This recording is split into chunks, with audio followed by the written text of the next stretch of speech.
ನಾವು ಬದುಕಿನಲ್ಲಿ ಪ್ರತಿಯೊಂದರಿಂದಲೂ ಪಾಠ ಕಲಿಯುತ್ತಲೇ ಇರುತ್ತೇವೆ. ಕೆಲವು ನೋವು ತರಬಹುದು, ಕೆಲವು ಸಂತೋಷ ತರಬಹುದು, ಆದರೆ ಎಲ್ಲವೂ ಬೆಲೆ ಕಟ್ಟಲಾಗದ ಪಾಠಗಳೇ ಆಗಿರುತ್ತವೆ. ಕಣ್ಣು ಇಡೀ ಜಗತ್ತನ್ನೇ ನೋಡುತ್ತದೆ, ಆದರೆ ತನ್ನೊಳಗೆ ಬಿದ್ದ ಸಣ್ಣ ಧೂಳಿನ ಕಣವನ್ನು ನೋಡಲಾಗದು. ಹಾಗೆಯೇ ಮನುಷ್ಯ ಬೇರೆಯವರ ತಪ್ಪನ್ನು ಗುರುತಿಸುತ್ತಾನೆ, ಆದರೆ ತನ್ನೊಳಗಿನ ತಪ್ಪುಗಳನ್ನು ಗುರುತಿಸಲಾರನು. ದೇವಸ್ಥಾನದಲ್ಲಿ ನೀನು ₹1,00,000 ಕೊಟ್ಟರೂ ಕೂಡ ನಿನ್ನನ್ನು ಕೇವಲ ಭಕ್ತ ಅಂತ ಕರೆಯುತ್ತಾರೆ. ಆದರೆ ಅದೇ ಹಣವನ್ನು ಹಸಿದವರಿಗೆ ಕೊಟ್ಟರೆ ಅವರು ನಿನ್ನನ್ನು ದೇವರು ಅಂತ ಕರೆಯುತ್ತಾರೆ. ಮನುಷ್ಯನಿಗೆ ಸತ್ಯದ ಅರಿವು ಇದ್ದರೂ ಅದು ತನಗೆ ಉಪಯುಕ್ತವಾಗುವಂತಿದ್ದರೆ ಮಾತ್ರ ಒಪ್ಪುತ್ತಾನೆ, ಇಲ್ಲದಿದ್ದರೆ ತಿರಸ್ಕರಿಸುತ್ತಾನೆ. ಅವನು ತಿರಸ್ಕರಿಸಿದ ಮಾತ್ರಕ್ಕೆ ಸತ್ಯ ಯಾವತ್ತಿಗೂ ಸುಳ್ಳಾಗುವುದಿಲ್ಲ.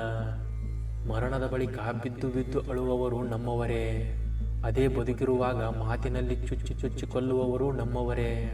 ಈ ಬದುಕೆಂಬ ನಾಟಕದಲ್ಲಿ ಏಳು ಬೀಳಿನ ಬದುಕಿಗೆ ಕಾರಣವಾದ ಪಾತ್ರಧಾರಿಗಳು ನಮ್ಮವರೇ. ಇಲ್ಲಿ ಯಾರ ಹೆಸರಿನಲ್ಲಿ ಅನ್ನವಿರುತ್ತದೆಯೋ ಸಮಯ ಅವರನ್ನು ಅಲ್ಲಿಗೆ ಕರೆದುಕೊಂಡು ಹೋಗುತ್ತದೆ.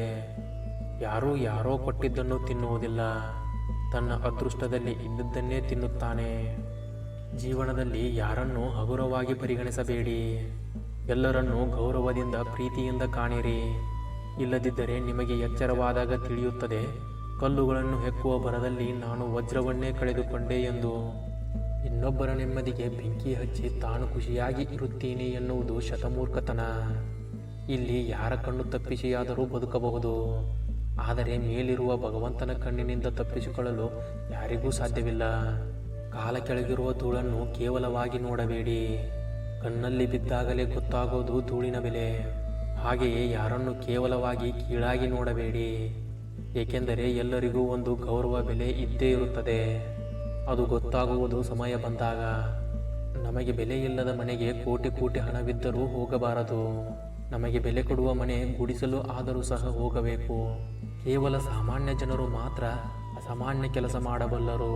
ಅರಿಯದೆ ಧೈರ್ಯದಿಂದ ತೆಗೆದುಕೊಂಡ ಒಂದು ಸಣ್ಣ ನಿರ್ಧಾರವು ಪ್ರತಿ ವ್ಯಕ್ತಿಯ ಬದುಕಿನ ಪಯಣವನ್ನೇ ಬದಲಿಸಿ ಬಿಡುತ್ತದೆ. ಕೋಪದಲ್ಲಿ ಎಂದಿಗೂ ಕೆಟ್ಟ ಮಾತುಗಳನ್ನು ಆಡಬೇಡಿ. ನಿಮ್ಮ ಕೋಪ ಕರಗಿ ಬಿಡಬಹುದು, ಆದರೆ ಆಡಿದ ಮಾತುಗಳು ಹಾಗೆಯೇ ಉಳಿದು ಬಿಡುತ್ತವೆ. ಗೆದ್ದ ವ್ಯಕ್ತಿಗೆ ಚಪ್ಪಾಳೆ ಹೊಡೆಯುವುದಕ್ಕಿಂತ ಬಿದ್ದ ವ್ಯಕ್ತಿಯನ್ನು ಎತ್ತಿ ಹಿಡಿಯುವುದು ಒಳ್ಳೆಯ ಕೆಲಸ. ಹಾಗೆಯೇ ಒಳ್ಳೆಯದನ್ನು ಕಲಿತು ಮತ್ತೊಬ್ಬರಿಗೂ ಒಳ್ಳೆಯದನ್ನೇ ಕಲಿಸುವವನೇ ನಿಜವಾದ ಒಳ್ಳೆಯ ವ್ಯಕ್ತಿ. ನಿನ್ನವರು ಯಾರು ಎಂದು ತಿಳಿಯಲು ನಿನ್ನ ಕಷ್ಟಗಳನ್ನು ಹೇಳು. ಯಾರು ನಿನ್ನ ಜೊತೆ ನಾನು ಇದ್ದೇನೆ ಎನ್ನುತ್ತಾರೋ ಅವರೇ ನಿನ್ನವರು. ಉಳಿದವರು ಊಟಕ್ಕಿಲ್ಲದ ಉಪ್ಪಿನಕಾಯಿ ಅಷ್ಟೇ. ಅಂದವಾದ ಮುಖವನ್ನು ನೋಡಲು ಎಷ್ಟು ಜನ ಬೇಕಾದರೂ ಸರದಿಯಲ್ಲಿ ನಿಲ್ಲಬಹುದು, ಆದರೆ ಅಂದವಾದ ಮನಸ್ಸನ್ನು ಅರಿಯಲು ಮತ್ತೊಂದು ಅಂದವಾದ ಮನಸ್ಸಿನಿಂದ ಮಾತ್ರ ಸಾಧ್ಯ. ದಾರಿ ಕಾಣುತ್ತಿಲ್ಲವೆಂದು ದೇವರನ್ನು ದೂರಬೇಡ, ಸ್ವಲ್ಪ ತಾಳ್ಮೆ ಇರಲಿ. ದೇವರು ನಿನಗಾಗಿ ಹೊಸದೊಂದು ದಾರಿಯನ್ನೇ ಸೃಷ್ಟಿಸಬಹುದು. ಒಳ್ಳೆಯ ಯೋಚನೆಗಳು ಯಾವಾಗಲೂ ಒಳ್ಳೆಯ ಫಲಿತಾಂಶಗಳನ್ನೇ ಕೊಡುತ್ತವೆ. ಅದಕ್ಕಾಗಿ ಕೆಟ್ಟ ಪರಿಸ್ಥಿತಿಯಲ್ಲಿದ್ದರೂ ಒಳ್ಳೆಯದನ್ನೇ ಯೋಚಿಸಬೇಕು. ಕಷ್ಟಗಳೇ ನಮ್ಮ ಪರಮ ಮಿತ್ರರು.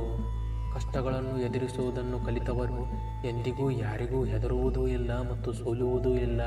ಚರಿತ್ರೆಯಲ್ಲಿ ಗೆದ್ದವನಿಗೆ ಗೆದ್ದವನು ಎನ್ನುವ ಜಾಗವಿದೆ, ಸೋತವನಿಗೂ ಕೂಡ ಇಂಥವನೊಂದಿಗೆ ಸೆಣಸಾಡಿ ಸೋತ ಅನ್ನೋ ಜಾಗವಿದೆ. ಆದರೆ ನಿಂತುಕೊಂಡು ನೋಡುವವರಿಗೆ, ಆಡಿಕೊಂಡು ನಗುವವರಿಗೆ ಚರಿತ್ರೆಯಲ್ಲಿ ಎಲ್ಲೂ ಜಾಗವಿಲ್ಲ. ಸಂಸಾರದ ಗುಟ್ಟನ್ನು ಮುಚ್ಚಿಟ್ಟುಕೊಳ್ಳುವ ಹೆಣ್ಣು ಖಂಡಿತವಾಗಿಯೂ ಗೆಲ್ಲುತ್ತಾಳೆ. ಗಂಡನ ಮನೆಯಲ್ಲಿ ಸಾಸಿವೆ ಕಾಳು ಬಿದ್ದರೂ ತಾಯಿಯ ಮನೆಯಲ್ಲಿ ಬಂದು ಹೇಳುವ ಹೆಣ್ಣು ಯಾವತ್ತಿಗೂ ಗೆಲ್ಲಲು ಸಾಧ್ಯವಿಲ್ಲ. 4 ಜನ ನೋಡುತ್ತಾರೆ ಎಂದು ಬದುಕಬೇಡ. ನಿನ್ನನ್ನು ತಿರಸ್ಕರಿಸಿ ಬಿಟ್ಟು ಹೋದ 4 ಜನ ತಿರುಗಿ ನೋಡುವಂತೆ ಬದುಕು. ನೀರು ತಾನು ಹರಿಯುವಾಗ ಎದುರಿಗೆ ಬರುವ ಕಸ, ಕಡ್ಡಿ, ಕಲ್ಲು ಮುಳ್ಳುಗಳನ್ನು ಹೊತ್ತುಕೊಂಡು ಹರಿದು ತನ್ನ ಗುರಿ ತಲುಪುತ್ತದೆ. ನಾವು ಅಷ್ಟೇ, ಜೀವನದಲ್ಲಿ ಎದುರಾಗುವ ಅವಮಾನ, ತಿರಸ್ಕಾರ, ಕೊಂಕು ನುಡಿಗಳನ್ನು ಎದುರಿಸುತ್ತಾ ಸಾಧನೆಯ ಶಿಖರ ಮುಟ್ಟಬೇಕು.